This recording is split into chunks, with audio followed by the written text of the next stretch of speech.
For decades, exciting feats up here have captivated people down there.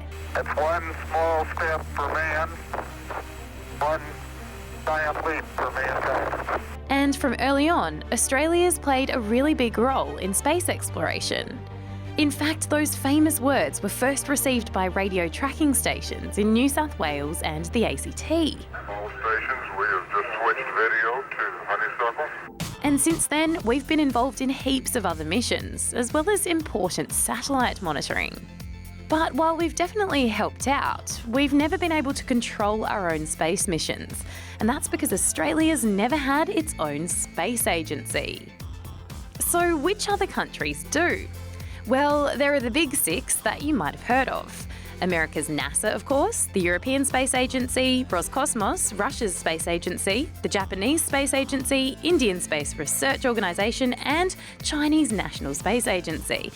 But that's not all. There are also the space agencies of Brazil, South Africa, Korea, Thailand, Paraguay, Uruguay, Romania, Poland, Spain, Greece, Turkmenistan, Kazakhstan, and Uzbekistan, just to name a few.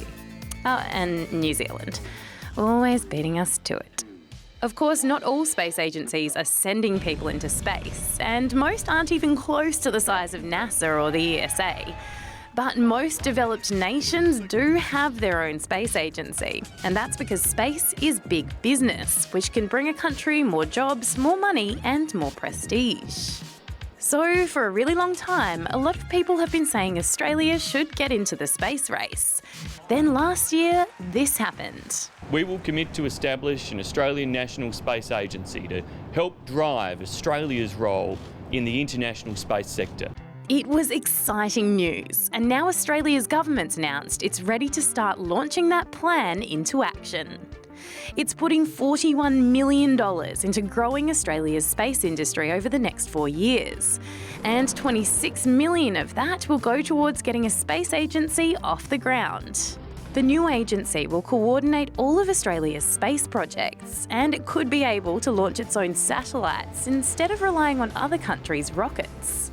It should give Australia better access to other space agencies, which often work together. And it'll mean more opportunities for groundbreaking Aussie research and discoveries. It'll also help to keep more of our space experts and engineers working in Australia.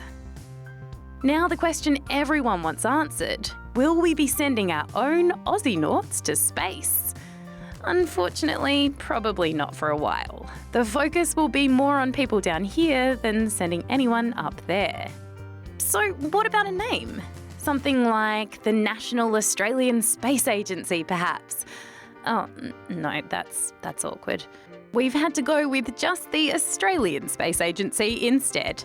And where's it going to be based? Well, that's still up in the air, but some reckon Australia's capital is a good choice. It sounds like there's a lot of exciting stuff on the way, so watch this space.